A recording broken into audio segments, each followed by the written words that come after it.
మెదక్ జిల్లా రామాయంపేట మండలం దొంగల ధర్మారం గ్రామంలో జరుగుతున్నటువంటి డిజిటల్ క్రాప్ సర్వే విధానాన్ని రామాయంపేట ఇన్ఛార్జ్ సహాయ వ్యవసాయ సంచాలకులు రాజనారాయణ పరిశీలించారు. ఈ సందర్భంగా మాట్లాడుతూ డిజిటల్ క్రాప్ సర్వే నిమిత్తం ప్రత్యేకంగా రూపొందించినటువంటి యాప్ నందు రైతుల యొక్క పంట విస్తీర్ణం వారీగా, సర్వే నంబర్ వారీగా వ్యవసాయ విస్తీర్ణ అధికారులు క్షేత్రాల్లో పర్యటిస్తూ పంటల విస్తీర్ణాన్ని నిక్షిప్తం చేయడం జరుగుతుందని, ఈ విధానం వల్ల రైతులకు ఎంతో లాభం చేకూరుతుందని తెలిపారు.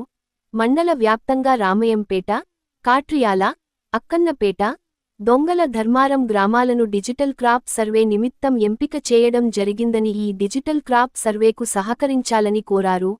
ఈ కార్యక్రమంలో వ్యవసాయ విస్తీర్ణాధికారి సాయి కృష్ణ, రైతులు తదితరులు పాల్గొన్నారు. అందరికీ నమస్కారం.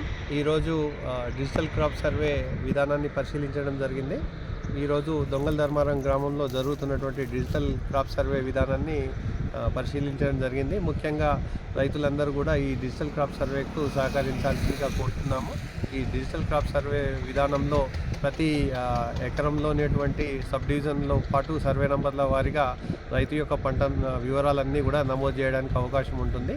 ఈ నమోదు చేయడం ద్వారా వచ్చే సీజన్లో ఎరువులు, విత్తనాల యొక్క ప్లానింగ్ చేసుకోవడానికి అవకాశం ఉంటుంది. కాబట్టి రైతులు కూడా వారి విస్తీర్ణంలో ఏ పంట వేసినా కూడా తప్పనిసరిగా మా వ్యవసాయ విస్తీర్ణ అధికారులకు కానీ వ్యవసాయ కార్యాలయంలో సంప్రదించి పంట నమోదు చేసుకోవాల్సిందిగా రైతులందరికీ విజ్ఞప్తి చేయడం జరుగుతుంది.